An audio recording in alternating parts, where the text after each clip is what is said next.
안녕하세요. 사랑하는 성도님, 영혼의 샘물 은혜의 자리 오심을 축복합니다. 영광의 주님이 우리와 함께 하십니다. 우리와 함께 하시는 주님을 찬양합니다. 기도합시다. 주님, 감사합니다. 오늘도 저희들을 사랑하여 주셔서 말씀의 자리로 인도하여 주시니 감사합니다. 오늘도 저의 마음을 열어주시고 눈을 열어주시고 귀를 열어주셔서 주님의 말씀 감사와 기쁨으로 깨닫게 하여 주시옵소서. 주시는 말씀이 저희들을 든든한 반석 위에 세우는 생명의 말씀 되게 하여 주옵소서.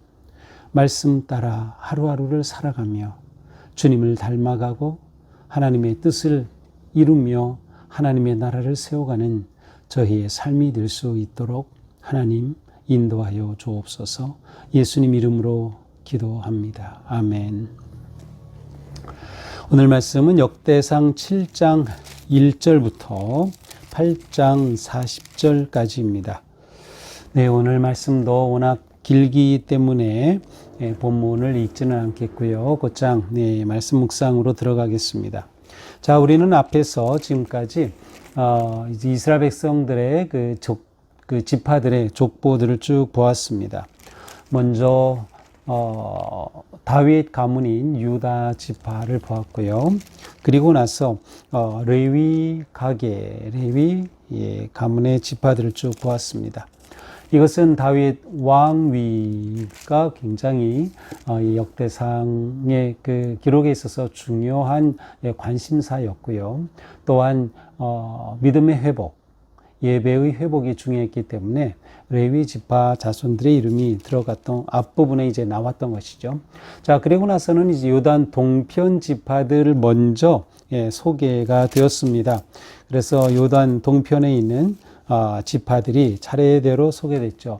루벤, 갓, 므낫세 지파들이 소개됐어요. 이제 오늘 7장, 8장에 걸쳐서는 이제 나머지 지파들이 소개됩니다. 자, 맨 먼저 7장 1절부터는 이사갈 자손의 족보들이 쭉 나오고 있습니다.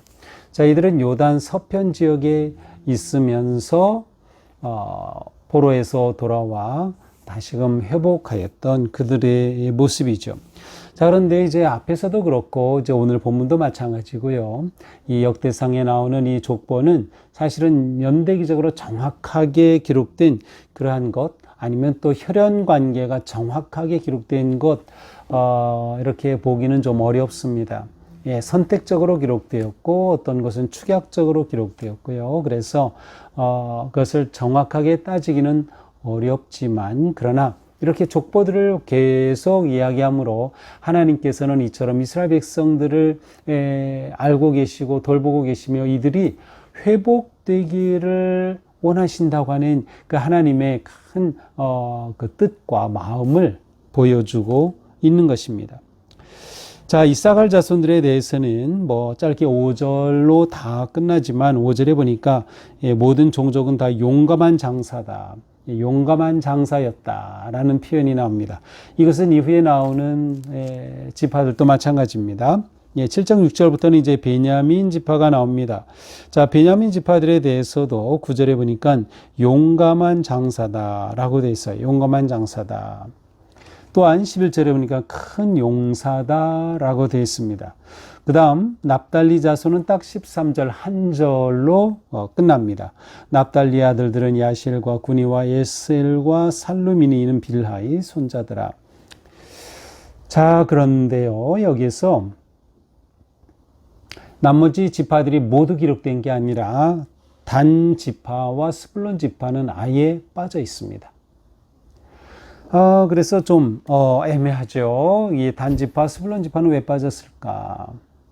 일반적으로 이것은 이제 포로 귀환 후에 기록된 것이기 때문에 포로 귀환 후에 이 두 지파, 단과 스불론 지파는 어쩌면 적은 숫자가 귀환했고 또 그들이 북이스라엘, 남유다, 북이스라엘 나눠졌을 당시 북이스라엘 지역에 있었기 때문에 이들은 그곳으로 갔다 쉽게 그냥 그 지역에 흡수되어 버리고 말아서 그 후손들의 이름을 찾기가 어렵지 않았을까라고 추측을 할 뿐입니다.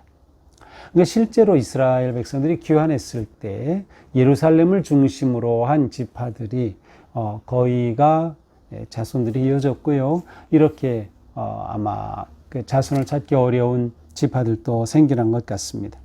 자, 14절부터는 므낫세 자손인데 우리는 앞에서 므낫세 자손을 봤어요. 맞아요. 므낫세 자손은 반으로 나뉘어서 반은 동쪽, 반은 서쪽에 있었습니다. 그래서 오늘 본문에서는 요단강 서쪽에 있었던 반쪽 므낫세 지파를 말하는 것이죠. 자, 이 므낫세 자손에 관해서는 좀 특이한 점이 두 가지인데요. 하나는 14절에 보니까 소실 아람 여인이 낳아준 길르앗의 아버지 이런 식으로 나와요. 그렇다면 이 므낫세 자손은 아람 여인, 이방인이죠. 이방인이 이 므낫세 자손의 가운데 들어와서 그들 가운데 이제 조상의 어머니가 되었다라고 하는 것을 보여줍니다. 그러니까 이방인이라 하더라도 이렇게 하나님의 은혜의 백성이 된 경우를 우리는 또 볼 수 있습니다. 자, 15절에는 특이한 표현이 나옵니다. 슬로밧은 딸들만 낳았으며. 자, 슬로브핫이라고 하는 사람은 이제 민수기 27장에 나오는데요. 여기 보면 슬로밧이 아들을 낳지 못하고 딸만 5을 낳았어요. 그리고 죽었어요. 그런데 모세가 땅을 나눠주게 되는데 이 슬로브와 딸들이 그 당시 그 법으로는 아들들에게 주게 돼 있단 말이죠. 땅을 줄 때, 기업을 줄 때.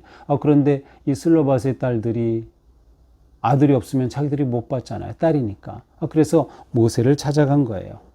그러자 모세가 이거 정말 이거 어떡하지? 아들에게 주게 돼 있는데 하나님께 기도했어요. 근데 하나님께서는 그거 딸들에게 주라고 말씀하신 거예요. 그래서 이 슬로밧의 딸들에 의해서 그 가문이 이어지게 되었다는 거예요. 참으로 귀한 말씀이죠. 정당한 요구, 당연한 그러한 요구, 또 이유가 되는 그러한 요구에 대해서 심지어 정해진 그러한 규례를 벗어나서라도 이렇게 공의롭게 정의롭게 일하시는 하나님을 우리는 여기서 보게 되는 것입니다. 또한 이 슬로밧 딸들의 아주 그 용감함에 우리는 감탄하게 됩니다. 그 연약한 딸들이 그 당시에 남자들도 다 정복하기 힘든 그러한 상황 속에서 당당하게 성읍을 건설해냈던 것이죠. 그래서 특별히 슬로밧 딸들에 관한 이야기가 나오고 있습니다. 자, 7장 20절부터는 에브라임 자손에 관한 이야기가 나오는데요. 여기서는 21절의 이야기가 좀 특이합니다. 그의 아들은 사밧이요 그의 아들은 수델라며 그가 또 에셀과 엘르앗을 낳았으나 그들이 가드 원 주민에게 죽임을 당하였다. 자, 에셀과 엘르앗이라고 하는 이 두 사람이 가드 사람에 의해 죽임을 당해 살해됐어요. 그 이유는 뭔가 하면 그들이 내려가 가드 사람의 짐승을 빼앗고자 함이었더라. 그들이 내려서 가드 사람들의 짐승을 탈취하다가 그만 잡혀서 살해당하고만 아주 끔찍한 사건이었어요. 그래서 그 아버지 이브라임이 여러 날 동안 슬퍼했어요. 그 해에 아들을 낳았는데 너무나도 슬펐고 아들 이름을 브리아 재앙이라고까지 이름을 지었어요. 그러나 놀랍게도 하나님께서는 이후 8대 손 후에 누가 태어납니까? 27절을 그 아들은 눈이요 그의 아들은 여호수아더라. 여호수아가 이 가문에서 태어났어요. 참으로 슬프고 어처구니 없는 그러한 역경 가운데 하나님께서 이 가문을 통하여 여호수아라고 하는 인물을 보내신 것을 우리는 보게 됩니다. 그러니 하나님이 하시는 일은 참으로 놀랍고 귀한 것을 우리는 봅니다. 자, 30절부터는 아셀 자손이 나오죠. 이 아셀 자손도 정선된 용감한 장사다. 네, 이러한 표현이 계속 나오고 있어요. 용감한 장사, 큰 용사, 이런 표현들 말이죠. 자, 8장에는 이제 베냐민 지파가 나옵니다.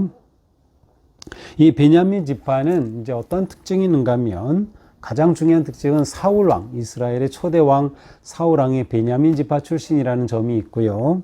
나중에 이제 솔로몬 이후에 이스라엘이 둘로 나뉘어지죠. 남유다와 북이스라엘로 나뉘어졌을 때 바로 이 베냐민 자손은 남쪽 유다에 속하게 됩니다. 유다 편을 들어온 거예요.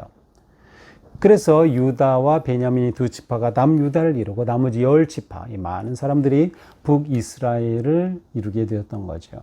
그러니까 베냐민 지파는 이러한 특징이 있어요.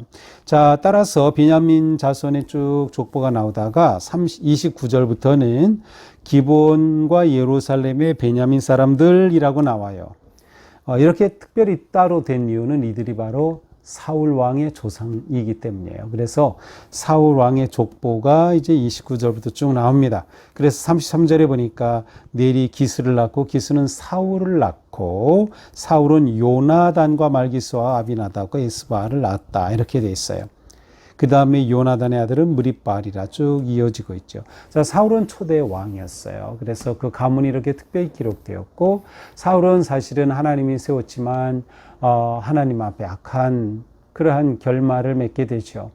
그래서 그는 비참하게 전쟁터에서 마지막 목숨을 잃게 되죠. 하지만 이러한 상황 속에서도 하나님은 그의 아들 요나단, 참으로 신실한 아들 요나단을 통해서 그 가문이 이어짐을 볼 수 있습니다. 자, 이 기브온과 예루살렘의 베냐민 사람들에 대해서 이 사울의 후손에 대해서도 40절에 보니까 다 용감하고 활을 잘 쏘는 자였다라는 표현이 나옵니다. 자, 이 사울의 자손들에 관해서는 이제 다음 장 9장에서 또 다시 언급이 됩니다. 그래서 그곳에서 다시 한번 사울에 관한 이야기가 나오고요. 그 다음에 곧장이어서 이제 다윗 왕의 이야기로부터 이제 역대상의 역사가 또 새롭게 시작되는 것을 이제 보게 될 것입니다. 자, 이것이 오늘의 말씀이죠.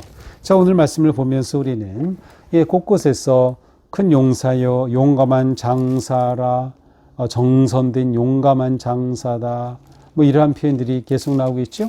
또 맨 마지막에도 용감한 장사여, 활을 잘 쏘는 자라.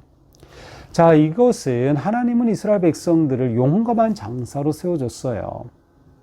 그러나 그들이 불순종하고 하나님을 떠남으로 인해 나라가 망하였고 바벨론의 포로가 되었고 또 페르시아 제국 때에 그들이 귀환하게 되었죠.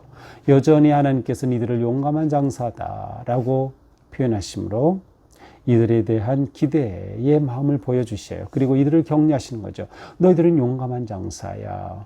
이제 귀환하였지만 그러나 너희는 다시 나라를 세울 수 있고 다시 가정을 세울 수 있고 하나님이 함께 하신다라는 것을 그들에게 보여주는 것입니다. 그러므로 신앙의 회복, 나라의 회복을 꿈꾸게 하는 그러한 표현인 것이죠. 자, 그러므로 우리는 나는 누구야? 용감한 믿음의 용사다. 왜? 하나님이 나를 그렇게 세우셨기 때문에. 그러므로 우리는 용감하게 하나님이 주신 삶에서 승리해야 하는 것입니다. 내가 지금 심겨진 그 자리를 귀하게 여겨야 합니다. 내가 일하는 그 일터를 귀하게 여기고 내 가정을 귀하게 여기고 내 삶에 심겨진 그 자리를 귀하게 여겨서 하나님이 주신 그 땅에서 승리하며 꽃을 피우는 우리의 인생이 되어야 할 것입니다. 그 자리를 사명의 자리로 만들라는 의미예요. 내가 서 있는 그 자리를 사명의 자리로 만들어가자. 우리는 참된 능력은 하나님께로부터 온다. 이것을 잊으면 안 돼요.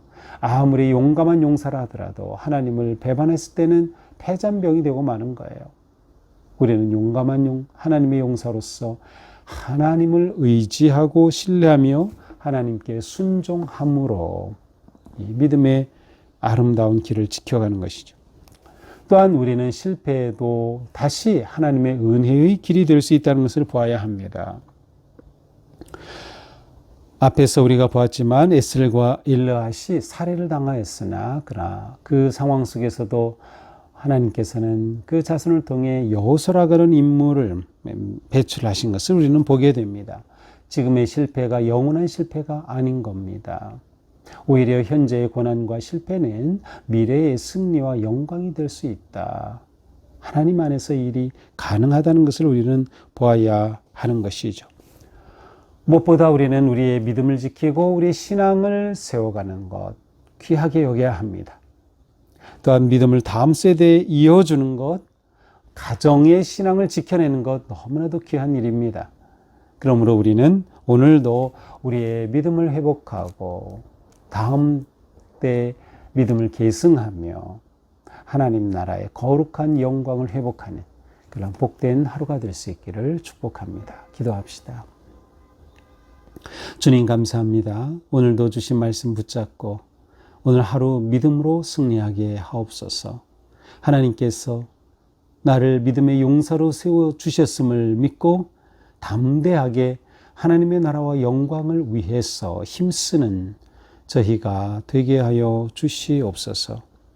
우리의 어떤 실패도 하나님께서 함께 하시면 은혜의 기회가 될 수 있음을 기억하면서 어떤 상황에서도 용기 있게 담대히 나아갈 수 있도록 잡아 주시옵소서. 우리의 가정마다 믿음이 계승되며 아름답고 거룩한 신앙의 집을 세워가는 우리의 삶, 가정이 되게 하옵소서. 예수님 이름으로 기도합니다. 아멘. 네, 오늘도 주님 은혜로 우리 삶이 거룩한 승리를 향해 나아가기를 축복합니다. 사랑합니다.